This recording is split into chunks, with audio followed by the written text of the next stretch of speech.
To znamená mierí rovno na letisko našu svetovú vyseliaciu bloku a teda smeruje od Zvolena na Banskú Bystricu. Takže dámy a páni, ak sa pomaličky začnete pozerať na ľavú stranu, ja si teda pomôžem a skúsim aj ja, tak každú chvíľu by sme ho už mali vidieť. No a Nono, môžeš spustiť. No ja spustím, ale ja asi stratím reč. Keď bude prelietávať, nehnevajte sa, vážení diváci, toto sa nedá proste komentovať, to treba len vidieť, pretože radšej raz vidieť, ako 100 razy počuť. Dámy a páni, máme možnosť vidieť lietadlo Airbus A380, dvojposchodové, štvormotorové, najväčšie lietadlo dopravné na svete. Unikátnosťou dnešného dňa je, že toto lietadlo pod SPZ-kou Frankie Whisky Oscar Whisky je lietadlo, ktoré bolo vyrobené 18. a prvýkrát zlietlo, 18. januára 2005. A toto lietadlo by malo byť úplne v pôvodných farbách, používa sa na prezentačné účely, bolo podrobené mnohým testom. Takže toto lietadlo tu dnes uvidíme.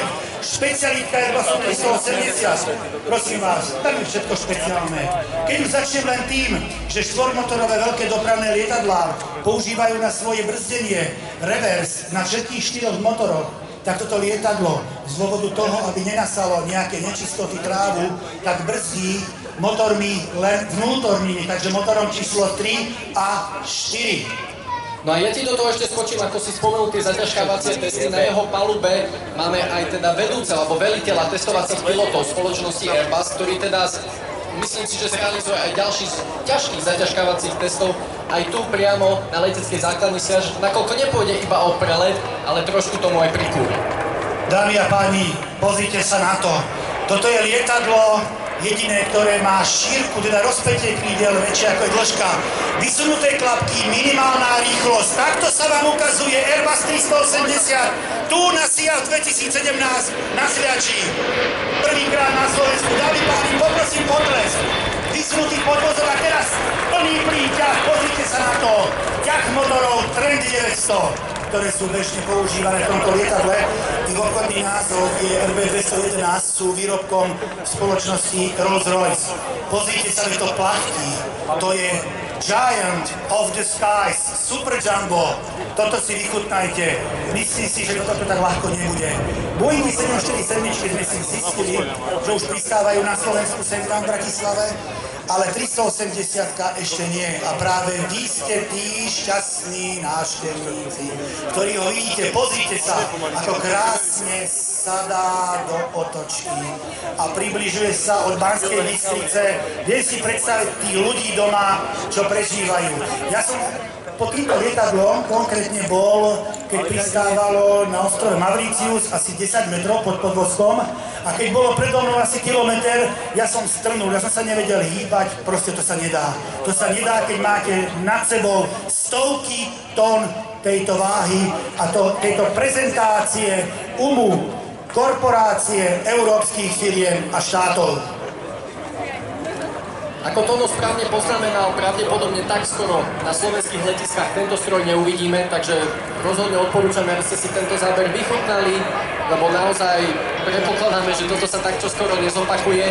Najbližšie, ak by ste mali chuť a možnosť vidieť a cestovať Airbusom A380, tak by to bolo pravdepodobne z viedenského letiska Švechat, najčastejšie pravdepodobne na linke Viedeň-Dubaj, následne ďalej do Ázie, do Bangkoku. Takže tam z Viedne aj najbližšie letisko, kde tento stroj vie pristať, bohužiaľ na Slovensku by to bolo asi pre neho trošku náročné. Pokiaľ sme aj pri týchto údajoch, ktoré si spomenul, že kam, kedy a s kým letieť, tak Airbus 380 má dostup, čo je parameter, ktorý si vysvetlíme, až 13 km. Lietadlá sa charakterizujú niekoľkými vlastnosťami. Niektoré rýchlosťou, niektoré dostupom, niektoré ako rýchlo sa vedia otočiť a akrobatické, ale dostup 13 km je prakticky najvyššia taká výška, kde toto lietadlo môže letieť. No, ja nemám slov, prepáčte, ja musím.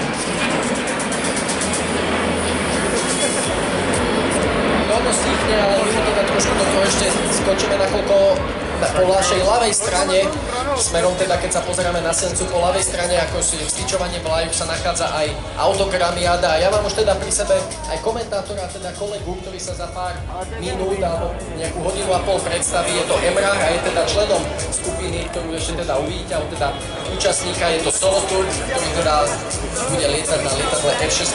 So Emrah, welcome. Thank you very much. First Lieutenant Emrah Bayra, Solo Tour PR officer. Greetings from Turkey, where two continents, Europe and Asia meet.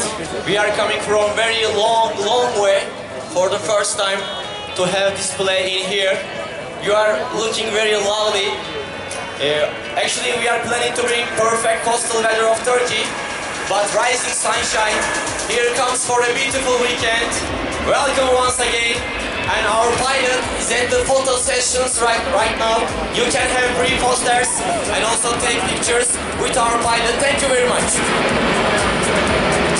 Pokiaľ sa vrátime k Airbusu 380, kde vynikajúce vystúpenie to čakáva z tureckej strany, ale 380, pozrite si, vysunuté klapky dáva vám všetkým čas, aby ste si to mohli odfotiť, zdokumentovať.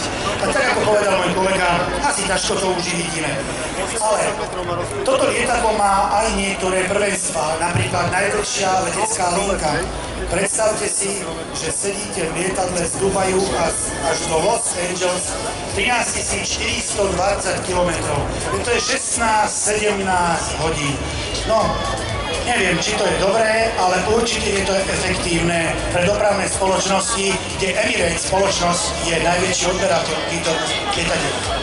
No a keď si teda otvoril aj tú tému rekordov, aj keď teda vidím, že Airbus trošku zotrel burkán do druhého stúpania. Čo sa týka rekordov, áno, máme tu takéhoto rekordmana, ale ďalší sa opäť blíži k sliackému nebu a teda pôjde o teda vojenské lietadlo B-52, ktoré takisto má prvenstvo a to teda v najdlhšie vykonávanej misii. A ak sa nemýlim, tak od štartu po pristátie to trvalo 30 hodín približne. Nemýlim sa, to pamätáš túto informáciu? Áno, 30 hodín tam utankovávanie, to je dosť dlhá trať. 30 hodín pre tých pilotov a samozrejme tieto dopravné lietadlá nemôže tú dlhú cestu riadiť len jedna posádka. Tie posádky sa striedajú a sú tam miestnosti na odpočinok. Obyčajná konfigurácia tohoto lietadla, ktorá pojme až nejakých 460 pasažierov, je tak, že spodná časť je turistická trieda a tá vrchná je celá biznis, ale samozrejme to záleží na požiadavke objednávateľa tohoto lietadla.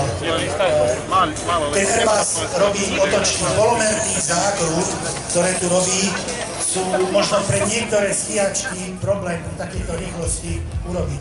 Ale to, čo prezentoval pred chvíľou, bola prezentácia maximálneho ťahu motorov, keď ich po otočke pred Banskou Bystricou to potiahol a ťahom motorov, čistým ťahom stúpal, plným ťahom a výkon týchto motorov, ktoré sa používajú v lietadlách Airbus 380, sú to Trent 900, ako som spomínal, aj tisícky.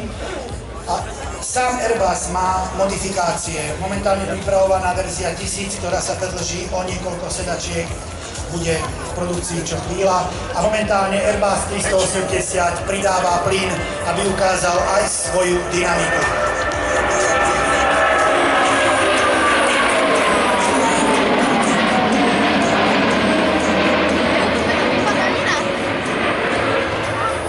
Špecialitou spoločnosti Airbus Industries, ako to bolo voľakedy, teraz je to spoločnosť Airbus, je, že lietadlá tejto spoločnosti majú charakter fly-by-wire. To znamená, všetko je elektronické. Lietadlo, keď sa odstaví, tak jednoducho všetky klapky ako keby ovisli.